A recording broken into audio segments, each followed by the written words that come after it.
On this one right here, I'm going to rip all this interior back out because we didn't get time to paint the new floorboards. And I'm going to paint the floorboards. And I broke a starter wire up here, taking the transmission out. I accidentally cut it. I was trying to cut the, see right there it is, right by that spark wire. Right there. I was trying to cut the zip tie, and it was dark in there, man. I couldn't see. I should have got the light. But either way, it was hard to get the light and my hand in there.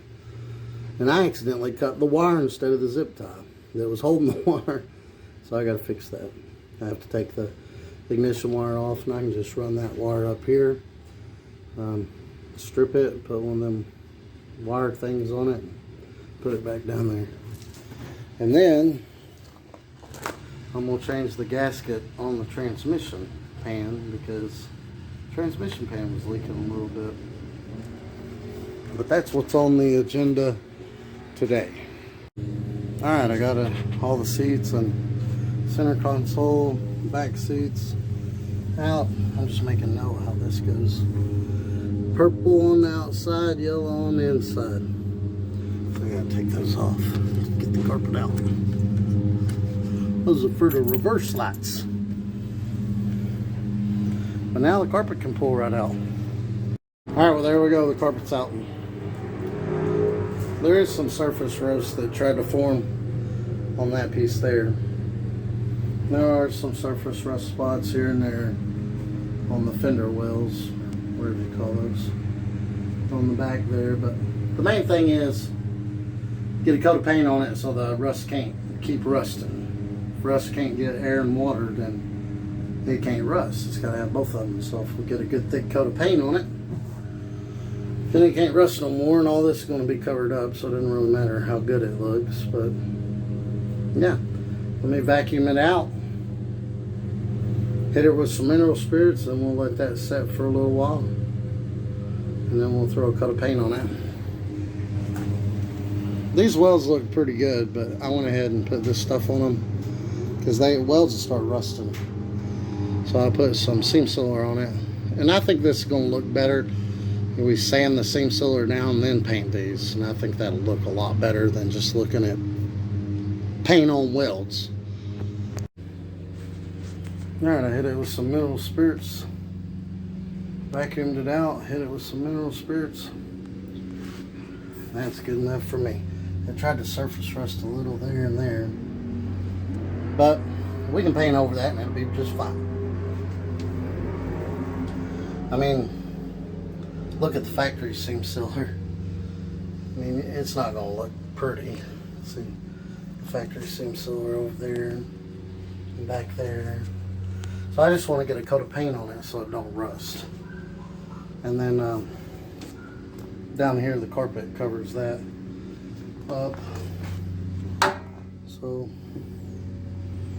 we're just going to paint over that. And then this spot here and these other spots we'll try to make look real pretty. And then we'll paint the cage. As you can see, this cage has been sitting in the corner of the garage forever. So it's got a little surface rust on it, but nothing a little sandpaper won't knock out. But yeah, I'll get some more videos once I get a coat of paint in it. Alright, there we go, one coat down. That stuff isn't near as thick as I thought it would be. It's going to take a few coats. Now it's been a week of paint drying. You know, I was really worried about that paint because that first coat, I mean, it went on as thin as could be. I didn't think it was going to get the coverage that I wanted. But I put that second coat on and bam. I mean, it covered and it looks really, really good. I mean, there's some runs and stuff like that. But like I said, we're not worried about that because, I mean, there's all this seam sealer and stuff like that. Not a show car. It's a race car. We still want it to not rust and look halfway decent, but where it puddled in here some, it's still a little tacky, believe it or not, after a whole week of drying. So I was going to put the interior back in. I still need to paint that back part. See, that was only one coat on the back part. I mean, you can see the difference from that second coat to the first coat right there. Because that top part only had one coat. Bottom part had two coats. And I did let it run down some of that.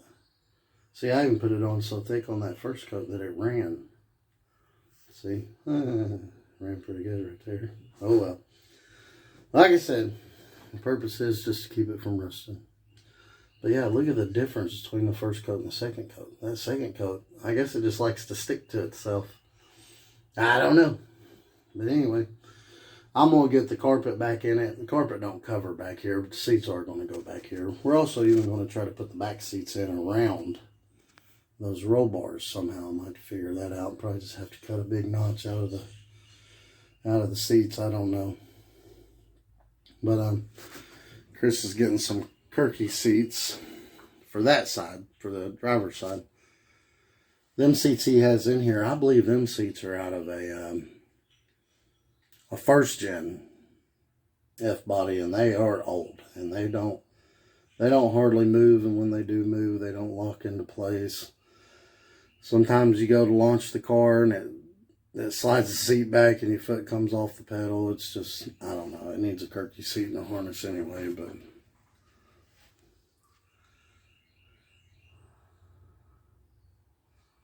And for y'all who didn't look at the past videos, here's a before picture of what we started with.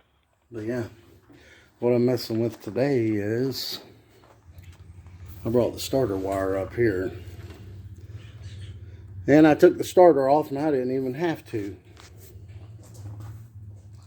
because the starter wire slides on. I thought it was bolted on, so I took the starter out to unbolt this, and it didn't even unbolt, it just slides on. Which really sucked, because there's still fluid down there I need to dry up, and it got all in my hair. And that starter is very, very, very difficult to get in and out. It's one of them high torque starters, and then it's got that big deep sump oil pan on it. I mean, it only comes out one way, and you've got to do tons of maneuvering to get it to where it'll come out. Then you got to do tons of maneuvering to get it to go back in. Then you got two shims that you got to put in, which the shims weren't too bad because transmission's out, so that made the shims a lot easier to put back in. But since that slides off and on, I went ahead and put the starter back up in there. But now I got them little solder things, and we'll wire it back together right here. I'm gonna use those things, that black thing there, I'm gonna use those all the way up the wire just to protect it some, and to cover up where I'm gonna solder it right here, even though the solder things I have protect the wire too. But I also have this off. This went to the coolant temp sensor. That one's a 180. It grounds itself out once it hits 180 degrees and it's supposed to turn the fan on. Well, it don't turn the fan on. When we was working in the dash, we did something wrong, because when I touch this right here, it should come on. The funny thing about it is the switch inside the car that we have to turn the fans on manually, you know, just to cool the car down while it's, you know, sitting or something like that, it works. But this one quit working. So I got to figure out what we did underneath the dash so this works. Because if that don't work, then the fans don't kick on when the motor gets up to a certain temperature. And that could be dangerous if you forget to turn the manual switch on. It could overheat the car. But yeah, that's what I'm doing now. Plus, I got the transmission sitting over there in the drain pan, draining the fluid out of it, because we got a new gasket filter for it, because where we tightened up the shifter linkage too tight. Oh, you can see right here. Where we tightened the shifter linkage up too tight, it popped the gasket out. and it's leaking right there pretty bad. So I'm gonna fix that. Oh, and by the way, this is the paint I use. It's just a Rust Stop indoor outdoor paint for metal. It's oil based, but it said it's for metal, so that's what I got. And here's the solder wire things I use. Don't know how I lived life without these. I tell you what, these things are awesome. You just overlap the wire right in the middle of that. That's a little solder piece. I mean, it's got everything in it to solder them together. And you just heat them up with a heat gun or a lighter, and they shrink wrap and melt this solder onto the wire and kind of weld it together. But if you use a heat gun, they still look nice and pretty. If you use a lighter, they come out all burnt looking. But sometimes you just can't get the heat gun where you want to get it when you're doing this wiring stuff, because that thing gets super hot, and if you got other wires around there, it could burn the wire. But and then I use these. You don't have to use these over top of it, and sometimes I don't, but you can use these to go over top of it. You just heat those up too, and they shrink wrap to the wire. Alright, there we go. I put the shrink wrap on the whole wire just to protect it some. I put a bigger one on there and slid it down. Slid that on there. I put the wire right underneath that on both sides of the wire. And I used the heat gun. Heated it up and melted all this. And as it was melting, it soldered that. And shrink wrapped it all. And then I'll slide this up over all that and shrink wrap all that together, and good as new. Alright, I got the starter all wired up. That little mini starter, you gotta twist on it a little bit to make sure that the gear doesn't get into the flex plate gear. When I first tightened it up, it was halfway up the flex plate. I had to pull on it and tighten the bolts, but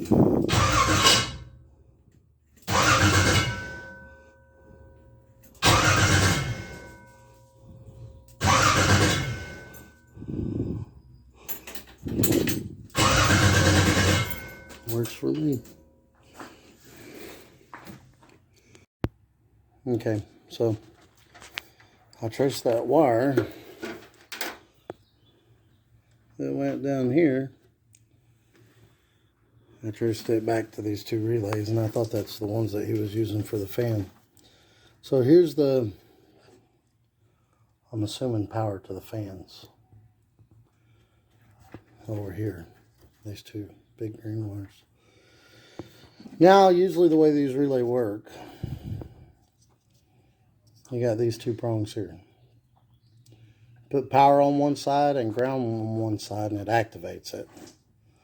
Now, if it's not activated with a power and ground, circuit flows through this one and this one. It'll flow through those. Now, when you activate this with a power and a ground on these side terminals, then the current flows through this bottom one and this top one. And it doesn't flow through these two no more. So, not activated, flows through these two. Activated with a power and a ground on the sides, then current flows through the top and the bottom. So, he's got these interlaced. Just because, you know, they're hooked up a few different ways. They're hooked up to where you can manually turn the fans on, or they can turn on with that. But, I mean, there's 100 different ways that you can make these work. So I need to figure out where the power's coming in at and where the power's coming out at, and stuff like that. So I'm probably going to have to draw a picture just so I can get an idea of how this is working. Now, it could just be the relay's bad, and we're going to check that right now. All right, now the way you check these, I use these little handy dandy alligator clips. Now remember I said it's got to have a power and a ground, and when it does, it should click.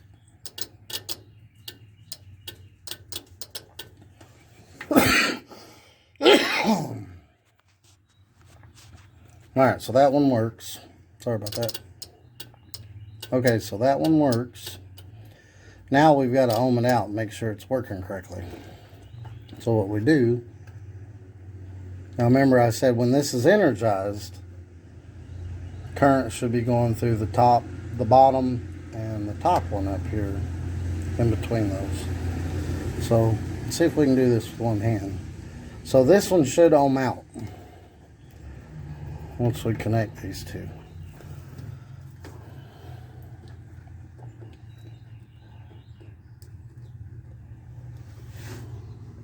See, it's ohming out. I can't get a good connection on it with one hand. There it goes. Yeah, it's working. So now when it's, and we shouldn't have anything through, or get it in the way. Now we shouldn't have anything through these two when it's energized. And you'll see nothing. Nothing from those two. Now, when we unplug this,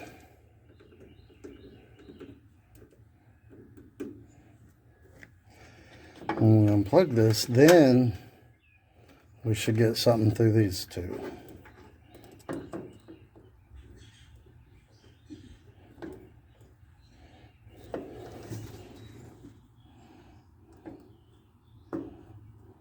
It's hard to do this with two hands.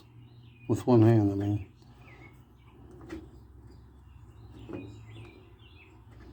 There we go. See? Now the middle two ohm out. So that's the way they work. But I'm going to check the other one the same way. I'm sure it's something under the dash that we did because we were in there fooling with that, but I'm just showing you how to check these. Alright, I drew me a little crude picture. Just like you'd see it in the car. These would be just like that. Plug in just like that on these. So he's got this one wired across. Again, current flows through these two when these are not energized. When you got a power and a ground here, then the current flows through these two. But I'm going to hook the battery up and I'm going to key off. I'm going to see what has power and what don't. And then key on. I'm going to see what has power and what don't. And then I'm going to ohm some of them and see which ones are ground. But I'm going to figure out which ones are power first. Alright, set your multimeter to DC volts. I like to put it on the 200 setting because that'll give you, see, like, I'll hook it to the back of the alternator, which is where the battery runs. That'll give you a decimal reading like that. And I just got the ground. I'm using the little alligator clips because it's too hard to hold both wires at the same time. But I'm just going to start probing these. See if I get anything. I'm going to set the phone down to do that so I can see, but once you hit one, you'll start seeing volts, numbers pop up there. Alright, so this is what we wound up with. It's got 12 volts here and here. Now, this goes to the manual switch ground. I set the multimeter on ohm, tried it, and it didn't ohm out. And then I flipped the switch, and it ohmed out. So that's the ground. I got 12 volts here, just regular, no key on or nothing. So what we got is when the manual switch isn't turned on, if the manual switch is on, this already has 12 volts. So this has 12 volts and this has ground. So the circuit goes from here to here, turns the fans on. Now, remember, you have to have power and ground for this to switch. When this is off, then power goes from here to here.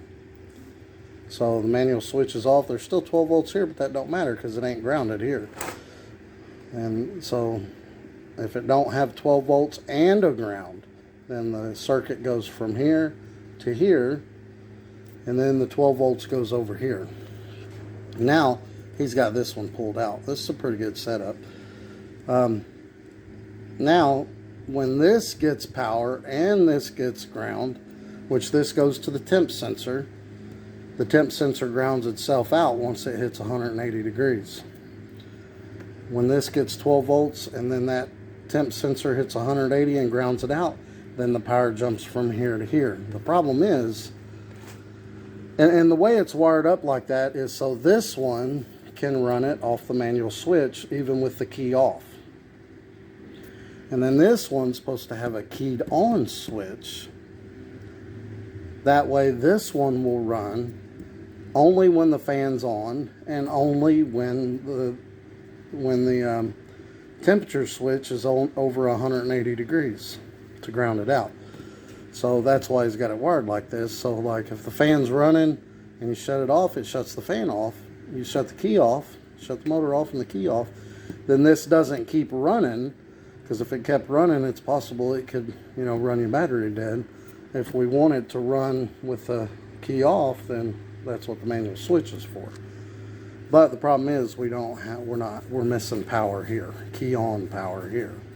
Now the funny thing is at the dyno, Bill was like, your fans ain't working, so we had to use the manual switch. If you watched that video, you probably heard us talk about it. The funny thing is we turned the lights on and it started working. But now I just tried to recreate that, and I turned the lights on 4 different times, and only one time did I get, these were reading like 11.9. This one was only reading 10.8, but I did get it to come on once with the headlights. So somehow that wire got wired into the headlights, and it's barely even holding on because it's shorting out. So I'm going to have to trace that wire back all the way up in the dash and figure where it's wired in at, and then I need to wire it to a switched on, key on hot only, because we don't want that one with constant 12 volts, because like I said, if the car is over 180 degrees, the fan will keep running. And we only want it to do that when we want it to do that, off this fan switch. So yeah, I'll figure out where that wire goes. I'll disconnect it from wherever it's at. I'll find a keyed on hot source, key on only. If the key's off, it should show no volts. Key on, it should show 12 volts. And then I'll wire it into that. But yeah, that's pretty much it. If y'all have any questions on how these relays work, just let me know. And once the car dries out, I'd say another week, where that paint's so thick. Plus it's been raining and humid. It's been humid. It takes it longer to dry. So once it dries, put the interior back in it. Once put the interior back in it, I'm just gonna, well actually once it dries, I'm gonna paint the, I'm gonna stand in there. Actually, I might put the carpet in first, just so I don't, get dirt all over the new paint there. I'll put the carpet in. The carpet just comes right to that beam that runs across through there. And then I'll stand in there once I get the carpet in there. And then the back area and that. And then I need to touch that side up, because I don't know, for some reason it's harder for me to get in over there. The cage is pretty much even, but I don't know why. It's just harder for me to reach in and lean over and paint that side as it is this side. So I'm going to touch that side up. I think I got the wheel well pretty good. And then put one coat on that and one coat back there. and call that done, and put all the interior back in it. And then I'm gonna change this transmission gasket. I've already got a video on that, but what I usually do is I clean the pan up real good where the gasket goes, clean the transmission up real good where the gasket goes. I put a light coat of RTV on each side of the gasket and just put it back together. And you don't tighten them bolts very tight. I mean, if you start tightening them up and the gasket starts squeezing out, you're tightening it too tight. You don't want that gasket to start squeezing out. But I'm gonna do that today, and that's about it, guys. I'm gonna end this video. But yeah, get the transmission back. I'll get all this bolt buttoned up. Transmission, Circle D said the transmission should be back pretty soon, or the torque converter should be back pretty soon, so we'll get a video on that. I'm not going to get in there and figure out where that wire goes just yet, because like I said, the paint's still a little tacky. We're going to need to let that dry. I'm going to let that dry, then put the carpet in, then figure out that wire, then paint that. Just because it's easier to lay and stand on the carpet, it's a little more comfortable. And that's it. Y'all have a good one. Like and subscribe. We're going to get this thing into the 9s. I'm pretty sure that one would have ran 9s, man, with that transmission and that trans brake. But she let go on me. More than likely going to do a 5.3 swap on that one. I think it's just going to cost too much to put that LT1 back the way it was. I can part all the stuff I had out of that car. The heads are still good, the torque head, all that stuff. I can part that all out, and that'll pay for a swap. And then I can do a 5.3, and then 5.3 with a cam. Which a 5.3 with a cam, I should be able to run mid-12s. I'm going to be like over a second slower with a 5.3 and a cam. Motor versus motor, but I'm gonna gap the rings before I put it in there. I'm gonna gap the rings and put the cam in it, and then I'm gonna start saving up for a turbo kit for it. A stock LS motor, it's just gonna handle more boost than a small block Chevy, unless you got some money in the internals on the small block Chevy, because especially that one, because it was 2-bolt main. LS motors, they got those 4-bolt mains, and I guess they're just stronger. I don't know, but we'll see. It's just financially better for me to do the swap, especially parting out the LT1, what's left over that's good on it. It's just I mean, it's going to pay for everything to swap it over. And my thinking is, if I blow up a 5.3, them 5.3s around here are $500. I mean, you can get them for $600 to $750 with everything on them around here. You can get all the accessories on it, the harness, the computer, the exhaust still on it, the intake still on it. You can get them all day around here for $750. And then just a bare short block, you can usually, or a long block, even with the intake on it, you can get those for $500. But then Hooker makes special motor mounts that'll convert an LS to my K member, so you don't have to change the K member. But I do have to change the steering rack, and I do have to get a different flex plate to mount to my torque converter. And then I am going to have to get a F-body rack and pinion to clear the oil pan, I guess. That's why you have to get the rack and pinion. I don't know. I'm just told that you got to get the rack and pinion. I don't know. But all that's out, and it'd be easy just to change it over to the LS top. That's not a problem. And yeah, just do a 5.3 with a cam. Maybe do bracket racing and index racing until I can get Save up for a good turbo kit. I'm gonna get a good one. A good hot side, a good cold side. I've already got a Walbro 450 pump, so I'll probably just need another pump. Maybe wire it in as the boost comes in and try to get a good intercooler. Might even put like some type of air to water or whatever. You know, you can put the ice box on it. I don't know. And then just see how much boost we can send to it. And if it blows up, you're only out $500. Whereas if I built that one up, it'd cost, I don't know, with the rotating assembly I had in it before, it was about $2,200. You know, after you figure the machine should work and the rotating assembly was $1,200. The machine work was about $600. So $1,800. Plus, you know, the machine shops, they're always out, so you gotta wait forever to get your machine work done and stuff. Whereas you blow up an LS 5.3 or 4.8, $500, and you're done. You just swap it out. But yeah, but I think this one will run 9s. It was blowing through the converter bad if y'all saw that video. And we're getting valve float again. And this cam's a little bit bigger, so. And what we're going to do is we're just going to tighten the springs up a little bit. There's enough room in there before you hit cool bound on the springs to just tighten it up, tighten the install height up. So the install height on these springs is 1.8.